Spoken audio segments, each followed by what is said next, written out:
Most students get confused between Dawn phenomenon and Smoogie effect. Let's fix that. Dawn phenomenon में क्या होता है? Dawn phenomenon में suppose patient is taking less insulin than required, मतलब patient की body को insulin की जरूरत थी 15 यूनिट, बट पेशेंट ने लिया है रात को 10 यूनिट इंसुलिन। तो क्या होगा? मिडनाइट क्या है, बॉडी काउंटर रेगुलेटरी हार्मोन्स को रिलीज करती है, फॉर एग्जांपल कॉर्टिसोल और ग्रोथ हार्मोन, जो ब्लड शुगर को इंक्रीज कर देते हैं। ठीक है, क्यों?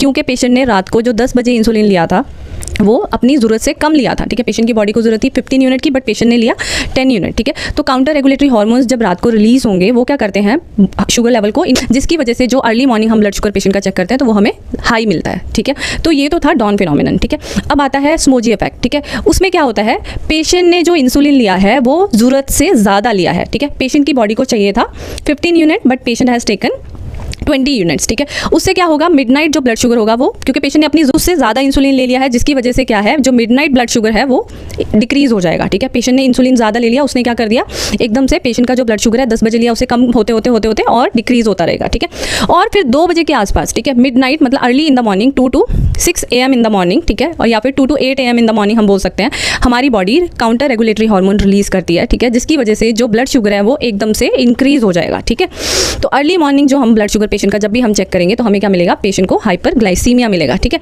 अब हम दोनों में अर्ली मॉर्निंग ब्लड शुगर तो सेम है। ठीक है, मतलब उसमें भी डॉन फिनोमिनन में भी ब्लड शुगर जो है वो इंक्रीज हो रहा है, और जो स्मूजी इफेक्ट है उसमें भी ब्लड शुगर क्या है, हमारा अर्ली मॉर्निंग इंक्रीज हो रहा है। ठीक है, अब हम इनमें दोनों में डिफरेंस कैसे पता करेंगे कि पेशेंट को स्मूजी इफेक्ट है या फिर ये डॉन फिनोमिनन है। ठीक है, तो आपको क्या करना है, मिडनाइट पेशेंट का जो ब्लड शुगर है आप चेक करेंगे। ठीक है, between 2 to 3 AM in the morning. ठीक है, अगर तो ब्लड शुगर नॉर्मल है, ठीक है, तो that will be dawn phenomenon. ठीक है, और अगर पेशेंट का जो ब्लड शुगर है वो लो शो कर रहा है आपको, ठीक है, तो वो क्या होगा, स्मूजी इफेक्ट। ठीक है, एक बार फिर से बता रही हूँ, आपको पता करना है स्मूजी इफेक्ट और डॉन फिनोमिनन में दोनों में से ये कौन सा है। तो आप क्या करेंगे, दोनों में ही आप early morning blood sugar check करेंगे। ठीक है, अगर तो जो मिडनाइट आपका जो जैसे 2 to 3 AM in the morning आपने ब्लड शुगर चेक किया वो नॉर्मल है तो डॉन फिनोमिनन है। अगर पेशेंट का जो ब्लड शुगर है वो लो आ रहा है, ठीक है, कम है, दैट मीन्स वो स्मूजी इफेक्ट है। So this is all about Dawn phenomenon and Smoogie effect. Don't forget to save it, and thank you so much for watching.